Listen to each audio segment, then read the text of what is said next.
And I saw it. I got to watch it happen. I got to witness Ric Flair's last match, and I cannot wait for you to see this image as soon as it starts sharing.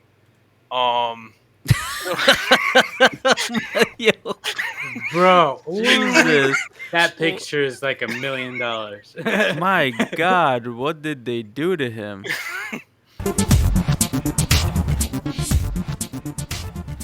So I got a decent amount of wrestling news. I could do a share screen thing if you'd like, Eslam. I was Go ripping for on. it. So first off, Love I to see would it. like to talk about MJF. Now, last time I talked about MJF, he was giving his pipe bomb. Where, if you remember, it was right after an AEW pay-per-view. He went out. Is my screen sharing or no? Nope. You gotta. There we go. Zoom But, up on the picture, maybe. Oh, there you go. You got it. Can I do that? Mm-hmm. How's that? Oh, Yeah, better. X. Zoomed in. Oh my Zoomed in. God. But no. So MJF. Last time I talked about him here on the podcast, he gave this big pipe bomb. Mm-hmm. And he talked about he wants to leave AEW. He hates Tony Khan. He feels like he's not getting paid enough, blah, blah, blah. And then he cursed him out on live TV. He said, fire me, fire me, Oh, fire right. me, Yeah. goddamn Mark, or something along those lines. So ever since then, MJF hasn't been on TV. Nobody's mentioned him by name, and he's just been missing. He Damn, finally, did they take care of him? and the thing is, remember, everyone's like, is it storyline? We all assumed it was storyline, and it still might be storyline. It's just they're treating it so well. They're really keeping it kayfabe to the point where it's just like they're all acting like this man's not in any way associated with them. But now it's just like he suddenly emerged in New Jersey, of all places. He was filming for an episode of Impractical Jokers. So MJF is out there. He's just not being mentioned in the world of pro wrestling right now. So, yeah, he's doing that. And then I want to talk about something else. So as you guys know, I've talked about quite a few times, Ric Flair had his last match. Woo! And I saw it. I got to watch it happen. I got to witness Ric Flair's last match, and I cannot wait for you to see this image as soon as it starts sharing. Yo, Bro, Jesus. that picture is like $1 million. My God, what did they do to him? He didn't Why does do his that bad. thigh look like that? Yo, his thigh looks inflated. Oh my God. This is towards the end of the match. Rick was doing pretty good, and then at like the 10-minute mark, or 10 minutes left in the match, you could tell this man was gassed. Like he didn't have much left in him. They were kind of He's just carrying him throughout the ancient. match. He's Like- 73 years old. Yeah. 73 years old. My God. But what's it called? No, man. So Rick, he did his thing. He did his moves. He put on a show. At one point in the match, he faked a heart attack, and it worked. Which, of course, he's the dirtiest player in the game. That's what he does. So he faked a heart attack. The thing is, when he faked his heart attack, he did it in front of his family. That was ringside. Oh, God. Oh, my God. Oh, no. They're like, stop the match.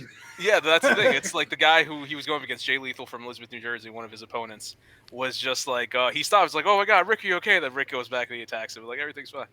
But, shout out to Shot Nuke for tuning in. Yep. Thank you, Shot Nuke, for popping up in here. So, yeah, I have another image here, Eslam. Yeah. I'm going to show you that. There were some other people that were ringside during this match. There were many, many legends that showed up to honor Ric Flair, 3 of which were sitting ringside, as you can see in this image right here. My God. Bret the Hitman Hart, Mick Foley, and The Undertaker all sat ringside Damn. for this match. All old as fuck, too. That was my whole childhood right there. Yeah. So they were there. Overall, it wasn't bad. It was a nice showing. A lot of people showed up to do like thank you Rick things. You had people back from his Jim Crockett days from back in the day. Cody Rhodes popped up a lot of times to say stuff. DDP was there as well. Bret Hart is very good. Rudy, I would not say he's the best, but he's very good, one of the best. But yeah, no, it was a great show, and it's funny because at one point, before the last match had started, they were interviewing like some of the wrestlers who were sitting in the crowd, and they asked Mick Foley, who's sitting next to his son. He's like, "Hey, how do you like the show?" Blah blah. And he's like, "Well, I can't say this because I'm technically under contract with them, but my son here says that this is much better than SummerSlam was yesterday." Which, speaking of which, I'm going to move on to my next story. Hold up. Go I ahead. just want to say, if they bring back 24, I feel like that's what Jack Bauer's gonna look like. Yeah, Yeah, right. 100%. All right, now I want to move on to SummerSlam, which, like McFoley had mentioned. The thing with SummerSlam is there was a lot of big things. This is the first ever Triple H produced pay-per-view. I'm showing this image specifically because Bayley, who was out with an injury in the middle, she was ready to come back. She's one of the best wrestlers in WWE. She's been gone for a while. We're like, when's Bayley showing up?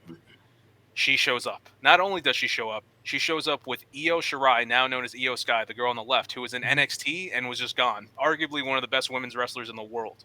Where was she this whole time? She was just taken off of TV. Triple H comes back, she's back. And then Yeah. you have the girl on the right, Dakota Kai.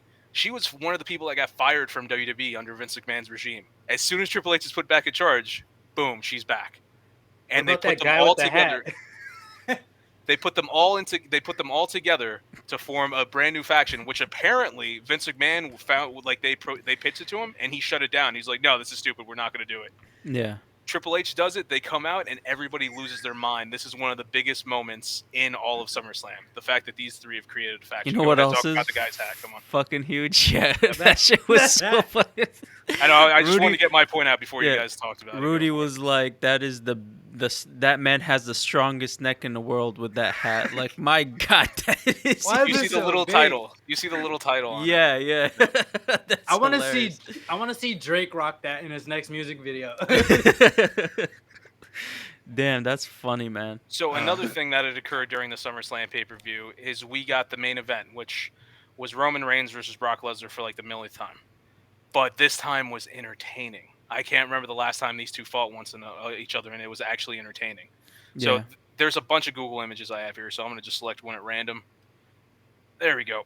So that's a tractor holding up a ring. Oh, I saw I did saw see this. that. Yeah, Yeah. yeah. Yeah. So when the match started, Roman Reigns comes out in all his Roman Reigns glory, and then Brock Lesnar shows up, and then next to the entrance, for some reason, there's a tractor, and of course, Brock Lesnar being who he is, he gets in the tractor, he drives it up to the ring, he climbs on top of it, and then he starts talking shit. He grabs a mic, and then Roman Reigns pulls off one of what many people are considering the coolest thing ever. Brock Lesnar throws the microphone at Roman, who then proceeds to catch it in the coolest fashionable way, looks at the camera and winks. Everyone's like, "God damn, that's why he's champion." And then they proceeded to have this insane last man standing match, which in the end, as you could see, Brock Lesnar goes back in the ring and he tilts it up while Roman was in it, and Roman goes falling and rolling out the ring, and he falls ringside. One hell of a match. This is supposedly the last match that they're having, and then this was the end result, where there's a pile underneath Roman, and underneath that pile is Brock Lesnar. I see his legs.